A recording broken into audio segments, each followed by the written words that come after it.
Welcome to NFL Total Access. My name is MJ Acosta-Ruiz. I'm joined tonight by D'Angelo Hall and Mark Ross. They'll be here shortly.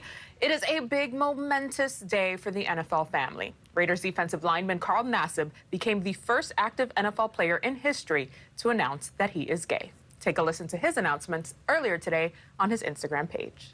What's up, people? I'm Carl Nassib. I'm at my house here in Westchester, Pennsylvania. Just want to take a quick moment to say that I'm gay. I've been meaning to do this for a while now, but I finally feel comfortable enough to get it off my chest. I really have the best life. I got the best family, friends, and job a guy could ask for. I'm a pretty private person, so I hope you guys know that I'm really not doing this for attention. I just think that representation and visibility are so important. I actually hope that one day videos like this and the whole coming out process are just not necessary. But until then, I'm going to do my best and do my part to cultivate a culture that's accepting, that's compassionate, and I'm going to start by donating $100,000 to the Trevor Project.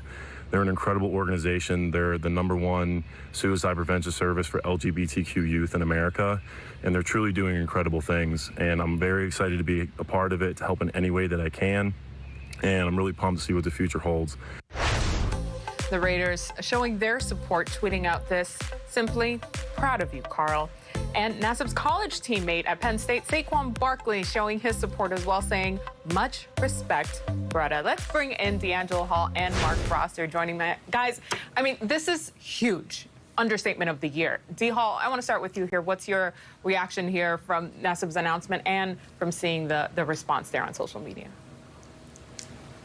Yeah, MJ, I mean, just extremely proud of Carl. I don't know him personally, but for him to unveil himself to the world the way he did, I mean, it takes courage. It takes so much strength. NFL locker rooms, MJ and Mark, they're some of the most inclusive places in the world. It's so many different guys from so many different backgrounds, different colors, ethnicities. They believe in different things. But at the end of the day, we're all teammates. We all feel as though we're brothers. We all have each other's back. Hopefully the Raiders organization, as you've already saw, is showing support for Carl. I'm sure his teammates are doing the same thing. As a former player, I'm extremely proud to say that I played in the National Football League, and I'm proud to call Carl one of my brothers as well. So, Carl, I love you, man. Keep your head up. Keep fighting. I just can't wait to see how this opens the door for other players because we've all been in locker rooms, and like I said, they're some of the most sacred places. I haven't been in locker rooms with guys that were gay, but I've heard stories of other teammates from other teams that had gay teammates, and that news was never leaked to anyone. That's just how secretive these locker rooms and how much of a family atmosphere that we have in those locker rooms. Yeah, D-Hall, you're 100% right. And when I was with the New York Giants, we actually drafted Carl's older brother, Ryan Nassib, a quarterback out of Syracuse, and he used to always talk about how proud he was of his younger, bigger brother because he was a lot bigger than Ryan. But this is just hopefully just the first step in many. And as D-Hall said, as scout and growing up in scouting in the NFL, you dig about all the information about players, but this is one issue that was never really discussed or talked about, or it was talked around. But you knew just based on society that there were gay players in NFL locker rooms, in college locker rooms, but it was never talked about. So this is incredibly courageous for Carl to come out like this. Hopefully this will just be the first step in many, but as we've seen with the racial and social injustice issues that we are still dealing with, this is going to take a long process. The organizations, the ownerships, the players, the teammates are all not only going to have to be allies, but accomplices in helping the community come forward. And so it's not just, I finally felt comfortable, where it is just the norm. You guys, I have to tell you, my heart is pounding so hard. This is a conversation, I think, something I never imagined leading our show with or even having in one of our shows anytime soon. It's so huge. And just listening to you guys talk about that brotherhood, that inclusivity, right? I think the perception is that that's not the case and that there isn't support for the LGBTQ plus family within sports, within the NFL. And that's incorrect. So thank you guys for sharing that. And thank you to Carl Nassib. This is going to shift the paradigm for so many gay athletes. This is going to change lives. All right, the NFL recapping and showing their support for Nassib's announcement, adding, the NFL family is proud of you. Carl here underscoring that he also donated $100,000 to the Trevor Project, a suicide prevention organization for LGBTQ plus youth. All right, meantime, here in Los Angeles, new Rams QB Matt Stafford is getting rave reviews from his coach. So in an interview with MMQB's Albert Breer, Rams head coach Sean McVay showered Stafford with praise. He said, quote, dude's a bad mother, shut your mouth. I had to edit that a little bit for TV. And the praise didn't stop there. McVay said Stafford's even better than advertised and has an authentic way of connecting to his teammates and to his coaches. So, guys, McVay is all about the positive affirmations here with Stafford. Do you agree with his assessment so far, G. Hall? You know what, MJ and Mark? I kind of have to agree with it because I do think Matthew Stafford can be a bad mother, you know what, in this Rams offense. I kind of predicted it, right? You see what Matt LaFleur was able to do with a guy like Aaron Rodgers. And I'm not calling Matthew Stafford Aaron Rodgers, but Matthew Stafford has done a lot in the National Football League. Yes, it was for the Detroit Lions. It was a lot of meaningless football games, a lot of stat-boosting games. But this dude has seen a lot. And so just imagine Sean McVay's conversations with Matthew Stafford. Imagine as well what those conversations were like with a young Jared Goff, having to try to teach him and cultivate him. And now you have a guy who is kind of speaking your language, that veteran football savant language. And so, you know, this could be a scary combination, but it puts a lot of pressure, I think, on Sean McVay as well. We know that now Jared Goff was the problem. Now Sean McVay has this bad mother effer, as he likes to say, and now it's something they got to win. They absolutely have to win. D-Hog, you're 100% right with this bad MFer, and it's like a new toy. Sean McVay has to say this because this is what he wanted. He ran his other guy out of town, and Jared Goff, who took them to the Super Bowl, by the way, and the playoffs last year. So Matthew Stafford, the bar for him, in my opinion, is just they have to win the Super Bowl now because Jared Goff had already set this bar despite not feeling like he was the right guy. So Matthew Stafford, his talents have never been in question. It was always just was he an ultimate winner? He's 0-3 in the playoff games. He has not led the Detroit Lions to the playoffs since 2016. Obviously, that's not all on him, but star quarterbacks raise the level of the entire organization and franchise. So Matthew Stafford now has to do it. Sean McVay has to say all these right things, and it's Super Bowl or bust for the Rams, in my view. You know, that was probably one too many self-censoring moments that our control room is probably comfortable with during live television. All right, guys, thank you. Of course, every Monday this offseason, we're highlighting some noteworthy quarterbacks in our QB21 season. So we go from the vet in LA to another rookie across the league in this series. Today, it's Mac Jones, who's in our spotlight, the 5th QB selected in the first round and taken by the Patriots with that 15th overall pick. Jones could compete with the QB whose name is, ironically enough, Mac spelled backwards, Cam, as in Newton. So the Patriots have a quarterback competition here on their hands. Jones, everything they expected him to be so far, and according to Bill Belichick, Cam Newton is ahead of where he was last year. That's a good problem to have there. Will Mac Jones be able to take over the starting QB job this season, Mark? Well, MJ, I don't think it'll be take over from Cam Newton. Cam Newton, and evaluating Cam Newton, is one of my favorite players I've ever studied, one of the most unique talents that I've ever scouted. But I don't see that Cam Newton anymore. We know he's had the injuries. His accuracy has gone down. A lot of the indecisiveness. He's not the same sort of playmaker inside and outside of the pocket with his legs. So I think we're going to see more of the Cam Newton from last year and some struggles, which will lead to Mac Jones having to play, not actually playing better than Cam Newton. Mac, when I was with the Philadelphia Eagles, we had a plan for Donovan McNabb. We took him with the 2nd pick in the draft. Doug Peterson was actually the quarterback, for the starting quarterback that Andy Reid had brought in. But there was a plan for Donovan to take over. Obviously, Donovan a lot more talented, in my view, than Mac Jones. So the Patriots definitely have a plan for when they want him to play, ideally. But if things go awry with Cam Newton, game 2 or 3 not looking like the Cam Newton that they want it to be, that might accelerate the progress of Mac Jones getting on the field. Mark, you mentioned Donovan McNabb.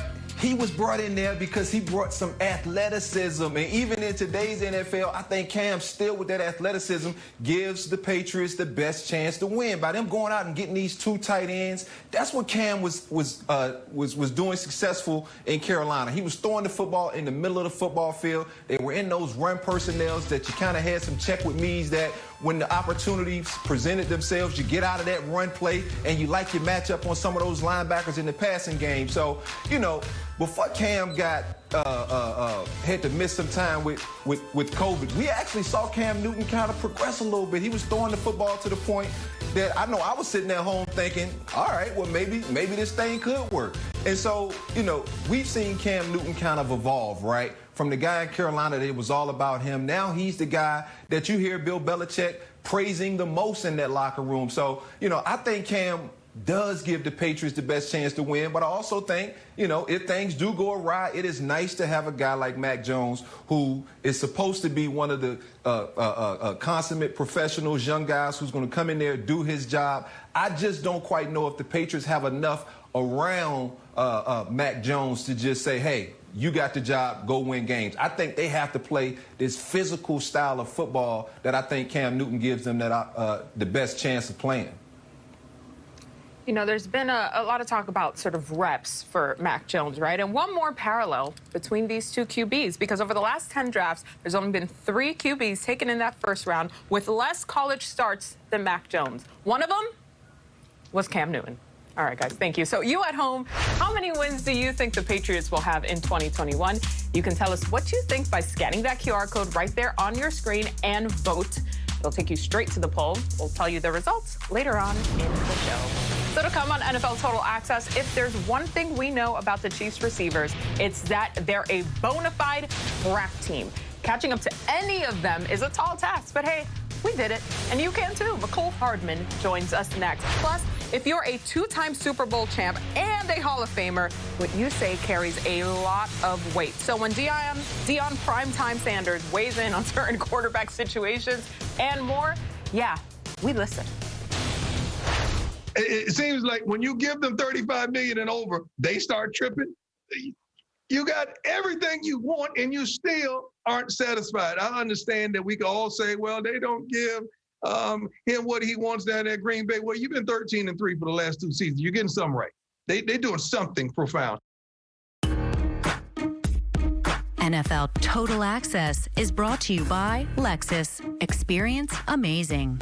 That he could be on the cover for a second time. He is sharing the Madden 22 spotlight with Tom Brady. And we are joined now by Chiefs speedy receiver Mecole Hardman. Mecole, thank you so much for coming on with us. I appreciate it. Thank you for having me.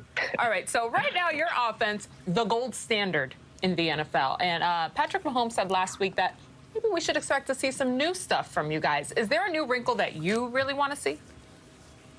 Well, it's hard to say with Coach Reed. I mean, he has so much stuff that he got put in and everything. So kind of I'm the guy just like, whatever you tell me to go do, I'm going to go do. So whatever new they got, I'm excited for it. So it's going to be interesting in training camp to see what new things they're going to bring to the table. Mecole, you've been to the Super Bowl both times in your career, both years in your career, obviously different results.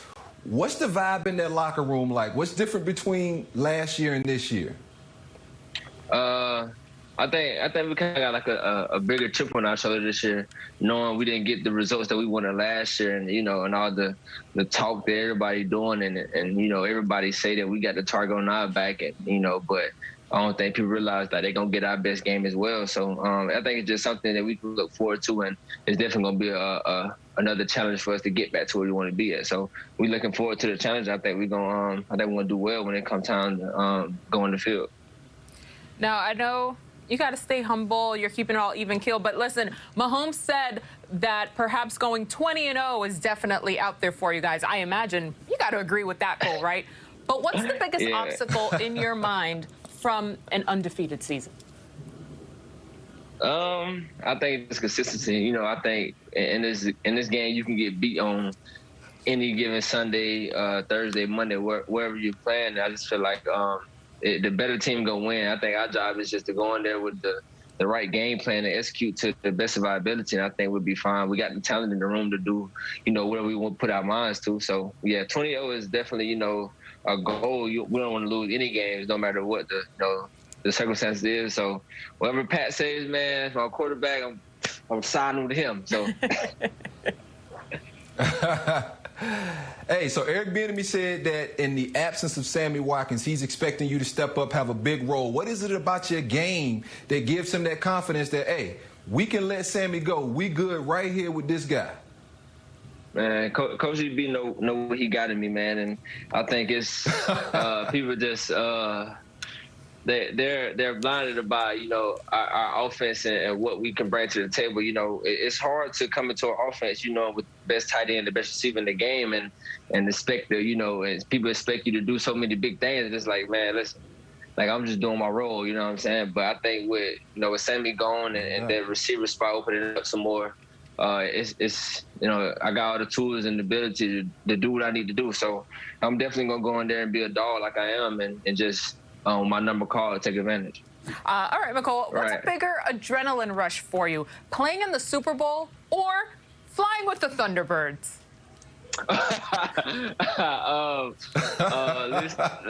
Let's just put it like this. Those Thunderbirds is something different. I think, first of all, they got all my respect from actually being in that aircraft and seeing the maneuvers that they make.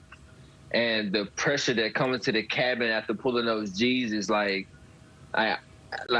it's something that I would recommend somebody do just to see how hard it is to actually breathe. First of all, to breathe in there, and they're doing this while talking like it's nothing, and it's crazy because man, they do them G's like you finna pass out, literally you bro, I can't breathe. How can you even talk while you doing this? And yeah, the Thunderbirds is top notch. I don't think you can compare anything. It's the excitement that you get, going upside down or side to side, or the speed that they go. So I'm going with the Thunderbirds on this. Hey, I've never had the opportunity to go up, but I've seen guys pass out. When you talk about them G's, it is real. For all the fans out there who think you're playing, those G's will put you to sleep for real.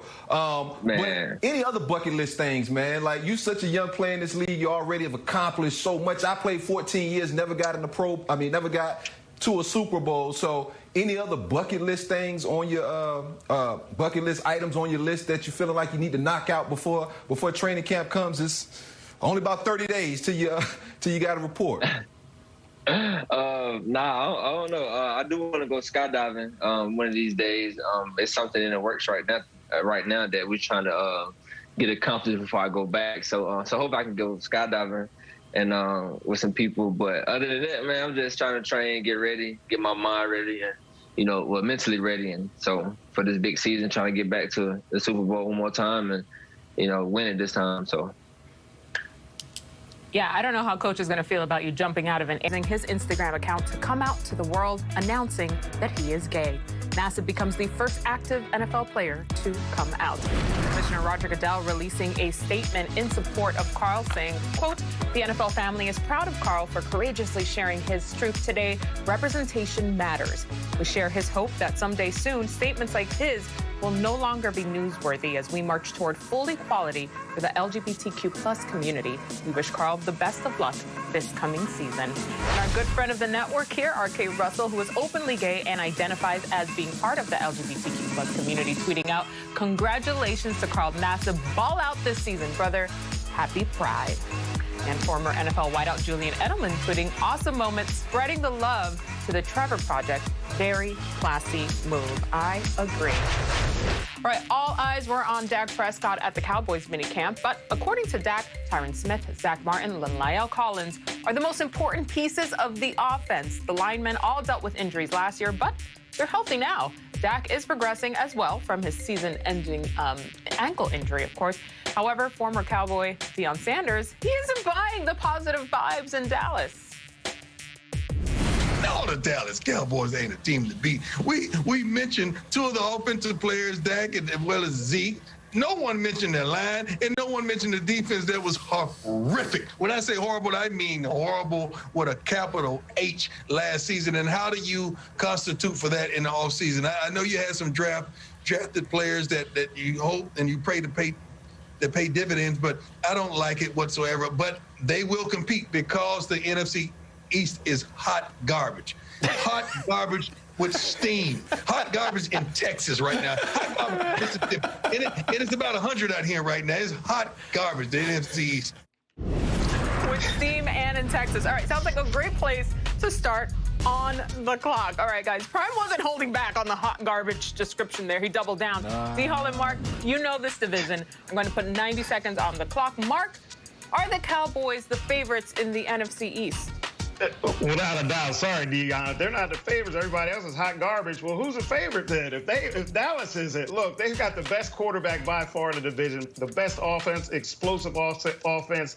They've got 2 Hall of Fame offensive linemen in Martin and Tyron Smith coming back. This offense is going to be even better than it was last year. The defense, we know they struggle. We know that. And they can't get any worse because it was franchise records for ineptitude with the defense. They brought in Dan Quinn. 8 of the 11 draft picks were on the defensive side of the ball, namely Micah Parsons in the first round. So because of that, and the offensive in the NFC East aren't that good. 25th, 26th, and 31st last year in the NFL. So it's not as if their defense has to go against formidable offenses. So for that reason, the defense will be better, not have to face great offenses with the other teams. They're the favorite. Mark, I hear you. And I'm not a homer. I'm so far from a homer. But I got to go with the Washington football team. When I think about the way that Washington dominated that Dallas defense, you heard Prime talk about that Dallas defense. I mean, it was embarrassing to watch. I mean, I wanted Washington to run the football more through the course of the season. But it seemed like every time the Dallas Cowboys came to town, they wanted to pick on them guys. And they ran it down their throats both games. And so, to me, Washington still owns Dallas. And yes, Dak Prescott coming back is going to be a big boost. But I like this defense. No, I'm sorry. I love this defense. Yes, D-Hall, lean into it. You love Ryan Fitzpatrick, D-Hall. You love Ryan Fitzpatrick. Lean in. Career playoff wins. It was only 90 seconds, Mark. We got to move on. All right. In today's edition of Reading the Tea Leaves in Green Bay, there is a report that Aaron Rodgers has renewed his membership at the Green Bay Country Club for the rest of the year. He skipped minicamp and training camp is on the horizon. Should he show up, D-Hall? You know what? Knowing that he just extended that golf membership, Aaron, don't go to camp, but go to Green Bay and get on that golf course, man. Because, look, Green Bay has to make a decision. You have drawn your line in the sand. Is the GM or is you? And I like you more, Aaron. I really do. I think y'all got a chance to win a Super Bowl if you are in the building. If y'all not in the building, that GM might be looking for another job because I don't believe in Jordan Love. So I say, Aaron, stay home, but go golfing, man. You just paid for your membership. Hopefully, they actually should have gave it to you for free. But go enjoy 18 rounds of golf, brother. D-Hall, of course, that golf membership is comp. He's not paying for a dime in the whole city of Green Bay, restaurants or country clubs. So he don't have to worry about that. But what else is he going to do? How much golf can he play? Yes, Aaron Rodgers, show up to training camp, be the leader, be the MVP that you are as a front office. I don't think it's as bad as him going in there saying it's either me or the GM, Brian Gutekunst, and I don't think Green Bay is that sort of organization that operates like that. They have drafted Jordan Love. They have the insurance, so it's not as if they're going to have someone not able to play at all. They believe in Jordan Love. I do believe in Jordan Love. Think he'll be a really good player in this league. So Aaron Rodgers, show up. Jeopardy's over with. Can't play too much golf. Go be a leader for the Green Bay Packers. Can't play too much golf. I've never, ever heard that before, Mark. As long as he tips the beer cart people, I'm sure they're fine with it. All right, Packers report July 27th, by the way. Moving on, fellas. A.J. Green is getting a fresh start in Arizona. And in a recent interview, Green said pairing up with DeAndre Hopkins is going to be unbelievable. That was a quote. Mark, how good will this duo be? Well, I think for A.J. Green, DeAndre Hopkins will be unbelievable, but I don't see the unbelievable A.J. Green anymore. A lot of older players, I've scouted tons of them. They hit a certain point. A.J. Green in his prime was maybe the best receiver, he and Julio Jones, in the NFL, but he's been injured the last few seasons. Last year, he did not look like he had the same sort of explosiveness, speed, and burst as he had in the past, and even the hands were a little suspect. And once one of those players hits that point, they generally do not regress and go back to how they were. So I'm going to go with DeAndre Hopkins will be unbelievable. Kyler Murray will need to be unbelievable for that offense. Cliff Kingsbury will have to be an unbelievable head coach and play caller for that team to get better, but I wouldn't count on A.J. Green being that unbelievable part of that duo, D-Hall. Oh, come on, Mark Ross. You know the difference between your number 1 corner and your number 2 corner. And A.J. Green can whoop up on some number 2 corners. As long as DeAndre Hopkins is putting in work, handling that number 1 corner, I think this is going to reinvigorate A.J. Green, man. I saw him play a little bit last season. And, yes, he didn't have the best year. But like you mentioned, at one point, A.J. Green was a dog. You don't lose that mentality. All of those injuries he accumulated over the years, I think he's finally getting an opportunity to get healthy. You mentioned Kyler Murray. Having a dynamic quarterback like Kyler Murray is going to have some of these defenses playing some types of coverages that are better for the passing game because they're going to be spying Kyler. So I think A.J. Green will get some matchups that he's going to love. Yeah, it's a 1-2 punch. Listen, if Green is healthy, that receiver room could be stacked with Christian Kirk and rookie Rondale Moore out there. All right, guys, thank you. Okay, some more news to get you caught up on. Cardinals first-round pick Zaven Collins was arrested Sunday for excessive speed and reckless driving. The rookie linebacker was traveling at 76 miles an hour in a 35 zone. He was booked and later released. The 16th overall pick signed his 4-year rookie deal with Arizona on June 8th and is expected to start right away for the Cardinals. Right, there's nothing like reaching football's highest peak, and there's nothing like